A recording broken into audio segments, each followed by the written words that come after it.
नमस्कार. तोंडातून आवाज फुटतो की नाही पाहायला आधी.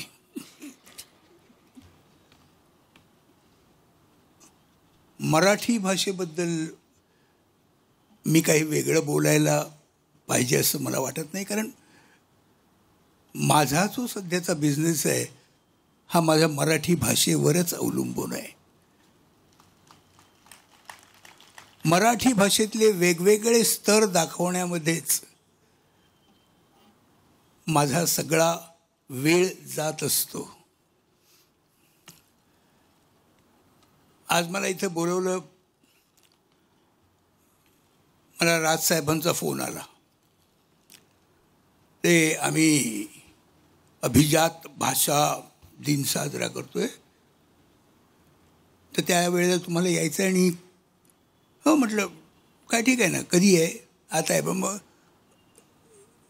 त्यात तुम्हाला कविता म्हणायची आहे. इथं मी पहिला हादरलो.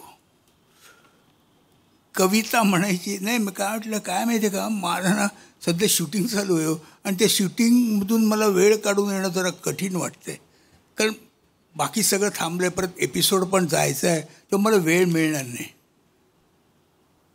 असं मी येऊन सांगू का, विचारू का त्यांना? नको. तुम्ही बिलकुल येऊ नका, कारण माझ्या डोळ्यासमोर सगळं पुढचं चित्र उभं राहिलं. मला वाटतं तुमच्याही डोळ्यासमोर उभं राहिलं असेल. शेवटी मी कसं तरी त्यांना मनवलं, मला यायलाच पाहिजे होतो. राजसाहेबांनी बोलवलं म्हटलं मी नाही म्हणणं शक्य होणारच नाही असं ना. आणि मी आलो. आता कविता म्हणणं हा खरं म्हणजे माझा धर्म नाही आहे. आम्ही डायलॉग बोलतो. आता ते डायलॉग थोडे म्युझिकल होत असतील, पण त्याला कविता नाही म्हणता येणार. पण ते आम्ही करू शकतो, पण बाकी नाही करता येत दुसरं काही. पण तरी म्हटलं बघूया काय काय होतं, बघूया, पुढे जाऊया. तेव्हा मला एक कविता सापडली जी आपल्यापैकी बऱ्याच लोकांना फार जवळची वाटेल. अर्थात ती मलाही फार तशी जवळची वाटते. आपल्या हे आपण जे लोक बसलात त्याच्यातले एक सोडून किंवा दोन सोडून एक माणूस तरी तसा असेल असं मला वाटतं त्या कवितेमध्ये. तेव्हा मी तुम्हाला ती म्हणून दाखवतो. चुकेल, कधी कधी बोलताना फापलेल, फारसं मनावर घेऊ नका. मी बोलत राहीन, तुम्ही ऐकत राहा.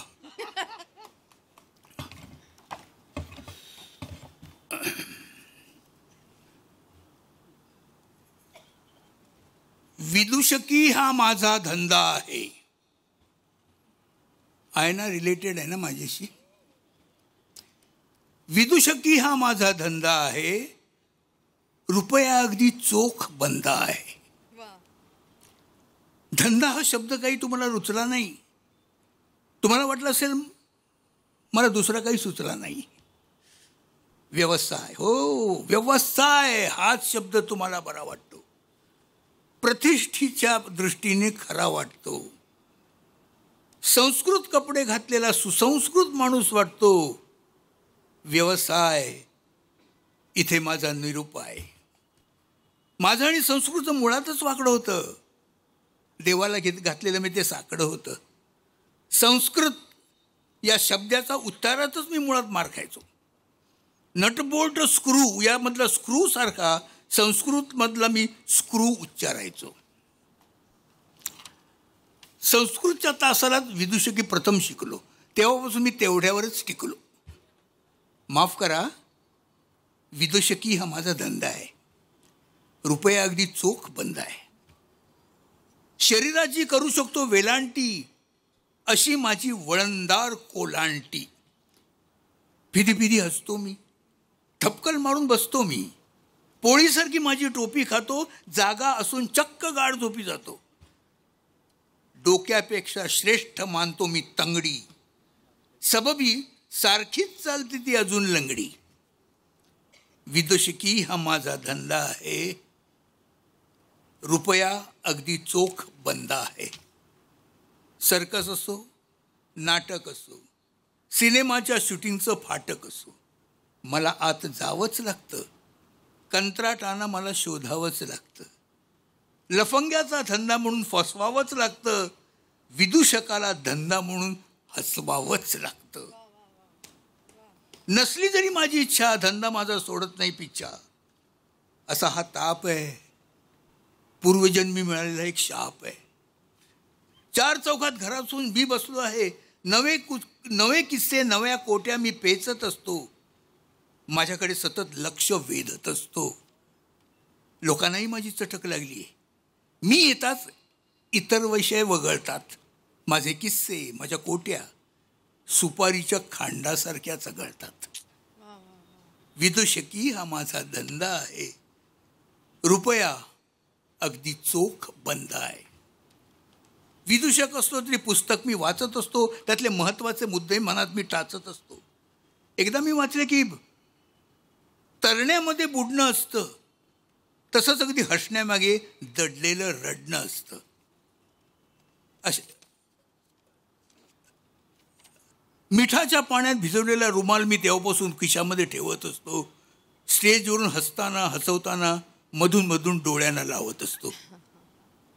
टीकाकार म्हणतात की ओठावर जरी माझ्या हसू आहे तरी डोळ्यामध्ये करुणेचा आसू आहे. आणखी असं वाटलं की जे कोणी कलावंत टाळ्यावर नजर ठेवून असतात ते फारसे वाढू शकत नाहीत. त्यांच्या कलेला फटाका फुसका ठरतो. बंदुकीचा बार ते काढू शकत नाहीत. तेव्हापासून टाळ्या पडू लागल्या की मी लोकांकडे स्टेजवरून माझी पाठ वळवतो. माझी नजर असते, टाळ्यांकडे माझी नजर असते हे न बोलताही त्यांना इथं कळतं. अशा वेळी माझा पार्श्वभाग बघून माझ्या मनात लोकांच्याबद्दल भलता शंका काढून लागतात. लोकांना अनावर हसू येतं. टाळ्यांचा पाऊस पडू लागतो. जन्माला आलो तेव्हा सटवीनेच पहिली टाळी दिली असणार.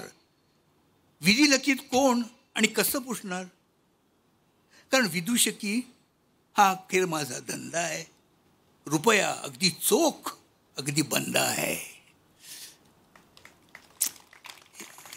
ही कविता कविवर्य श्री मंगेश पाडगावकर यांची आहे.